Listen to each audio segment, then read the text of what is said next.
Olá pessoal, mais uma semana de quarentena. Eu permaneço aqui em casa, trancada, confinada, isolada, não saio de casa de jeito nenhum e espero que vocês, se puderem, estejam fazendo o mesmo, né? Até porque essa situação não vai nos impedir de dar continuidade nos nossos estudos, né? Ainda bem que em tempos de coronavírus nós temos a tecnologia a nosso favor, ainda que às vezes as tecnologias nos façam raiva de vez em quando, não é?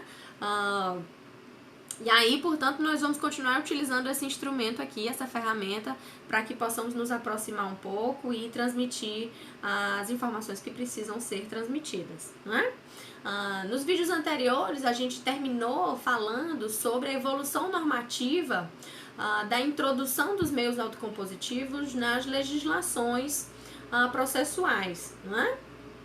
E aí nós trouxemos um histórico do direito trabalhista, dos juizados especiais, da lei de arbitragem, a Constituição, Código Civil, lei de mediação e a resolução 125 de 2010 do CNJ, né? Pois nesta aula eu pretendo destacar uma dessas legislações, mais especificamente a resolução 125, para que a gente possa entender como foi essa mudança de paradigma dentro do Poder Judiciário através da implementação de uma política nacional de soluções adequadas de conflito, né? Só que antes da gente entender a legislação em si, a gente precisa compreender por que esta política nacional foi implementada pelo CNJ, né? O Conselho Nacional de Justiça. O que é este órgão, quando foi criado, qual a sua competência. Tudo isso é o que a gente pretende estudar agora nesse vídeo, né? A primeira coisa que precisa ser dita, portanto, para que a gente possa entender por que essa política veio através do CNJ, é que o CNJ foi criado no ano de 2004, através de uma emenda constitucional, né? A emenda constitucional número 24 de 2004.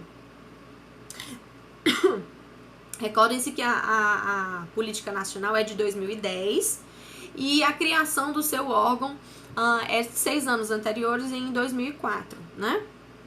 Quando acrescentou na Constituição Federal o artigo 103B, que vai dizer assim: o Conselho Nacional de Justiça compõe-se de 15 membros com mandato de 2 anos, admitida uma recondução, né? Então, a primeira coisa que a gente precisa pontuar é que o CNJ, o Conselho Nacional de Justiça, ele é um órgão bastante recente, não é? Ele tem 16 anos de existência. Acredito que alguns de vocês têm um pouco mais do que isso, né? E devam se considerar bem jovens, portanto. Pois o Conselho Nacional de Justiça, ele veio por uma necessidade mesmo de organização e de controle do Poder Judiciário e de fortalecimento também do Poder Judiciário, né? Tudo isso ainda vem muito naquela linha da redemocratização por meio de 88, né, da Constituição de 88, ou seja, o fortalecimento das instituições foi acontecendo no decorrer dos anos, ao ponto de, em 2004, haver a necessidade da criação de um órgão voltado para a administração financeira e administrativa em si do Poder Judiciário.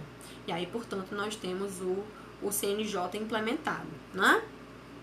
Vocês vão ver aí pela redação do artigo 103, os incisos, né? Que composição é essa, formada por 15 membros. E aí, de antemão, eu adianto que a formação ela é majoritariamente de magistrados, ou seja, de membros provenientes da magistratura, juízes, defensores e ministros dos tribunais superiores, né? Dos 15, 9 são, portanto, provenientes da magistratura, a maioria, não é? Enquanto que outros 2 membros vêm do Ministério Público, sendo um deles de competência federal e outro estadual. Outros 2 são advogados indicados pela Ordem dos Advogados do Brasil, Conselho Federal, não é? E outros 2 são cidadãos de notável saber jurídico e reputação ilibada, indicados pela Câmara dos Deputados e pelo Senado Federal, né? Então percebam, esse órgão criado em 2004 para controlar e gerenciar o poder judiciário, né? Ele é composto majoritariamente, ele tem na sua composição prioritariamente membros da magistratura. E aí, por exemplo, o presidente do Supremo Tribunal Federal vai compor o CNJ, ministro do STJ, do Superior Tribunal de Justiça, também vai compor o CNJ, ministro do Tribunal Superior do Trabalho também, desembargadores, juízes federais, juízes estaduais, juízes do trabalho, todos eles, por indicação, vão compor, portanto, o CNJ. A regulamentação em si, da composição do CNJ, está toda prevista nesse artigo 103b da Constituição Federal, né? Por ora, nos basta compreender que essa composição, ela tem membros representativos de outros órgãos, né, como o Ministério Público, a Advocacia e cidadãos de maneira geral, desde que tenham um notório saber jurídico e uma reputação ilibada, mas que sua composição, em sua maioria, é feita, portanto, por juízes, desembargadores e ministros dos tribunais superiores, né? Portanto, uma corporação da magistratura muito forte dentro dessa composição, né? O Conselho Nacional de Justiça, ele vem para implementar alguns objetivos que são estratégicos do Poder Judiciário, né? Destaco entre eles a eficiência operacional, o acesso à justiça, que nós já conversamos um pouco nas aulas anteriores, né? Em que acesso à justiça não se confunde com acesso ao judiciário. O Poder Judiciário tem dentre os seus objetivos conceder ordem jurídica justa e soluções efetivas para as demandas que chegam ao seu conhecimento, né? Tem a ver, de novo, com a satisfação do jurisdicionado. Fazer com que aquele cidadão que procura o judiciário para a solução de uma determinada demanda, ele saia de lá satisfeito, achando que a decisão foi justa e que a solução é efetiva, que vai de fato pôr fim ao litígio, né? E o Poder Judiciário também tem uma responsabilidade social, né? Tem um dever de cidadania para a sociedade. Porque o judiciário trabalha em prol da sociedade, né? Mas ele precisa ter uma certa responsabilidade dentro do contexto em que ele está inserido. Ele não pode exercer só a sua função típica jurisdicional, né? Ele tem que estar a todo tempo atento para fornecer ferramentas capazes de fornecer cidadania, então, para aqueles que precisam, de alguma forma, dos serviços judiciários, né? Pois então, tendo em vista principalmente esse tripé de eficiência, acesso à justiça e responsabilidade, é que o Conselho Nacional de Justiça vem, portanto, para tentar implementar essas ideias, implementar essas diretrizes, não é? E aí eu destaco aqui 5 competências do CNJ, que nós vamos lidar com elas um pouco nessa aula de hoje, né? A primeira delas é a política judiciária. O CNJ é responsável por zelar pela autonomia do Poder Judiciário. Nós já sabemos que a Constituição, ela define que os poderes são independentes e harmônicos entre si e que existe um sistema de freios e contrapesos entre eles, né? Os poderes, eles têm autonomia, mas eles precisam também fiscalizar o trabalho dos outros poderes, né? Não é à toa que lá na Praça dos Três Poderes em Brasília, por exemplo, os órgãos máximos do Executivo, Legislativo e Judiciário estão ali nessa praça voltados um para o outro, não é? Aqueles janelões, por exemplo, do STF, é muito característico também para dizer da transparência que o órgão precisa ter. Transparência no sentido de permitir ser visto por quem está de fora, mas como também de que está olhando para fora, atento ao que está acontecendo fora do seu prédio, fora da sua circunscrição, né? E isso se repete também no Palácio do Planalto e também no Congresso Nacional, né? Por isso a Praça dos Três Poderes muito bem representada pelo Niemeyer aí na arquitetura desses prédios, né? Pois bem, então a política judiciária é feita pelo CNJ nesse sentido de fazer com que aquele mandamento que está previsto lá na Constituição Federal seja de fato atendido pelos demais poderes e o Poder Judiciário permaneça detentor da sua autonomia. E aí, quando eu falo em autonomia, eu digo autonomia administrativa, política e econômica, né? A autonomia só existe quando perpassada por essas três funções, né? Autonomia administrativa de poder gerenciar os seus órgãos e a sua composição, autonomia política para que ele tenha força de fazer cumprir essas funções típicas e atípicas do poder judiciário, e autonomia econômica para que ele possa gerir, portanto, a sua administração e os seus recursos financeiros da maneira como achar conveniente, né? Então, a política judiciária é a primeira competência aí do CNJ.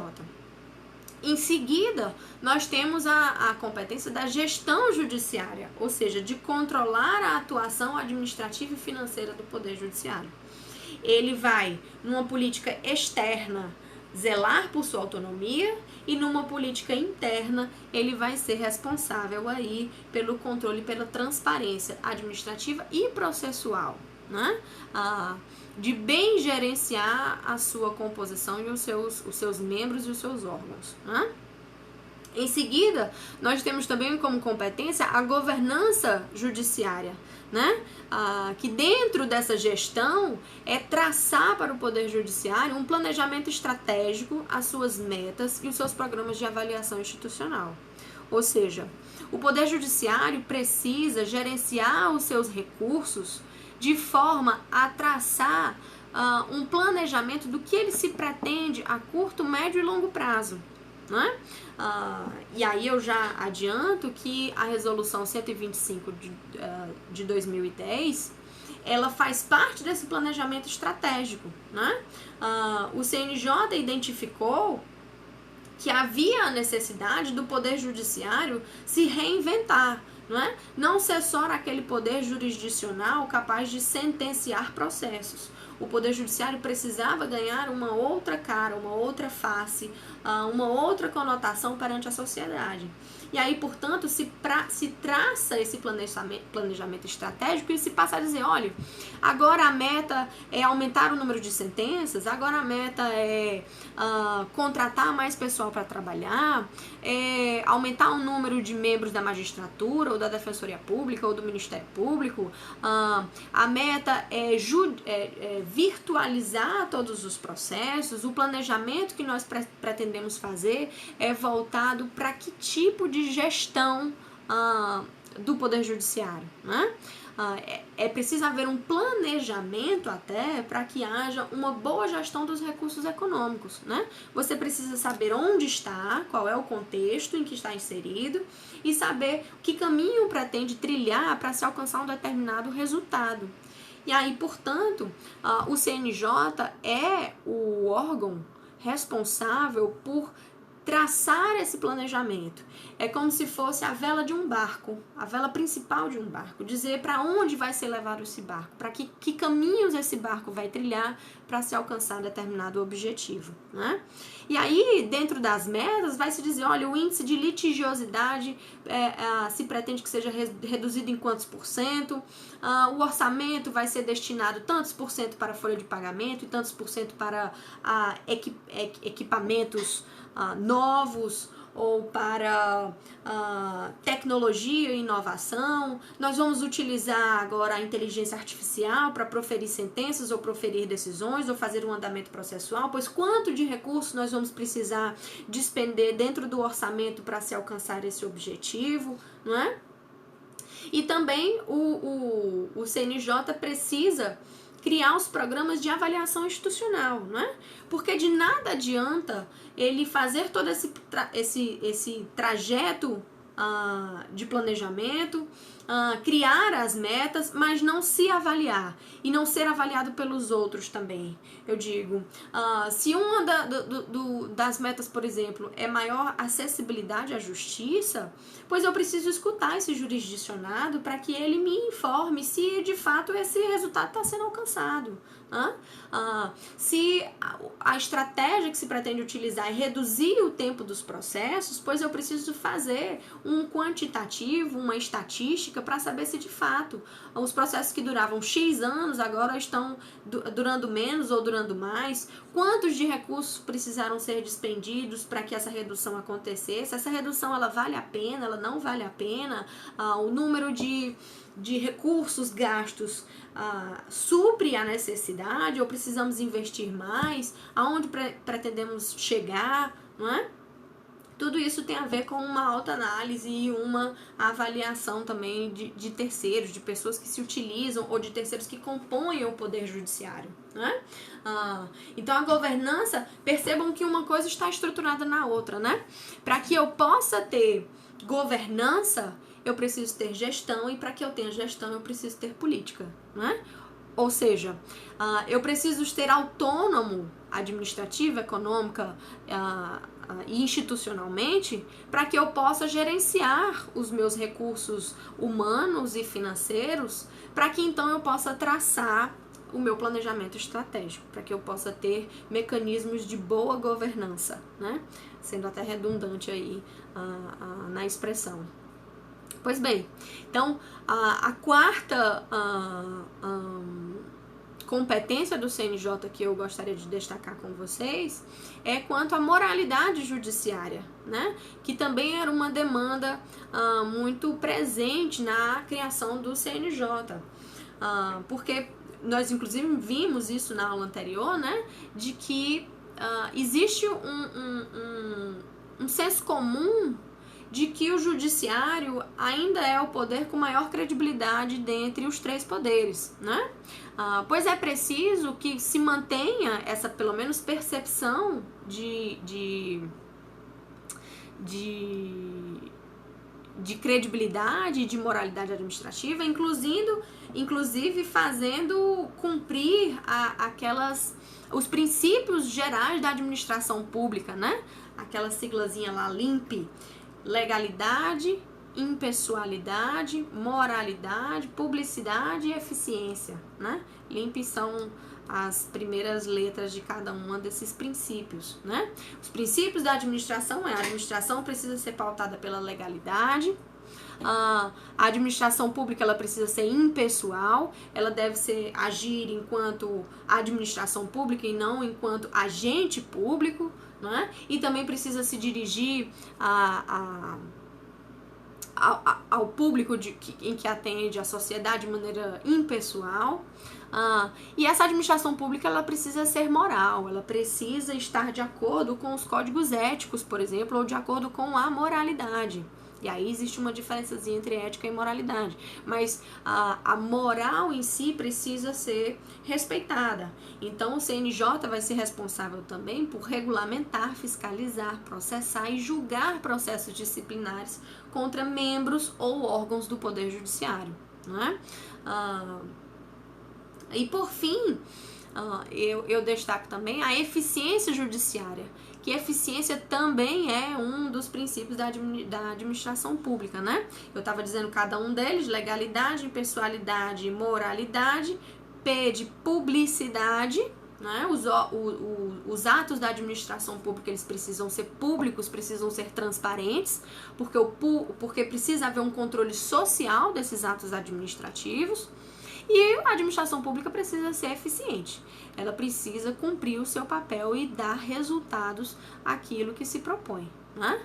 Então, para se alcançar essa eficiência judiciária, o CNJ ele organiza semestralmente relatórios estatísticos sobre processos e sentenças prolatadas por unidade da federação nos diferentes órgãos do Poder Judiciário. Eu digo, e nós vamos ver alguns desses dados aqui nesse vídeo, né? O CNJ, todos os anos, ele publica um documento chamado Justiça em Números. Eu vou inclusive disponibilizar esse documento para vocês, porque ele é interessantíssimo, e para quem está voltado para alguma pesquisa jurídica, ou envolvido em algum projeto de pesquisa, ou pretende fazer o seu TCC, ainda que seja muito cedo falar em TCC, mas esteja pensando já no seu trabalho de conclusão de curso, esse documento ele é uma ferramenta importantíssima de dados quantitativos, que vão nos revelar muito disso do que eu estou falando aqui, por exemplo, né? Esse relatório que o CNJ promove, ele faz uma série de análises numéricas por unidade da federação, né, para cada estado, porque cada estado possui o seu tribunal, que também, por sua vez, tem autonomia administrativa e financeira, e nos diferentes órgãos do Poder Judiciário. Então, ele vai trazer, por exemplo, a diferença de números na Justiça Estadual, Justiça Federal, Justiça Militar, Justiça do Trabalho, né, e as nuances de cada uma dessas justiças. Pois bem, então, considerando esse documento, eu destaquei aqui alguns gráficos e algumas informações importantes para isso que nós estamos tratando aqui e para, portanto, a edição da Resolução 125 de 2010, né?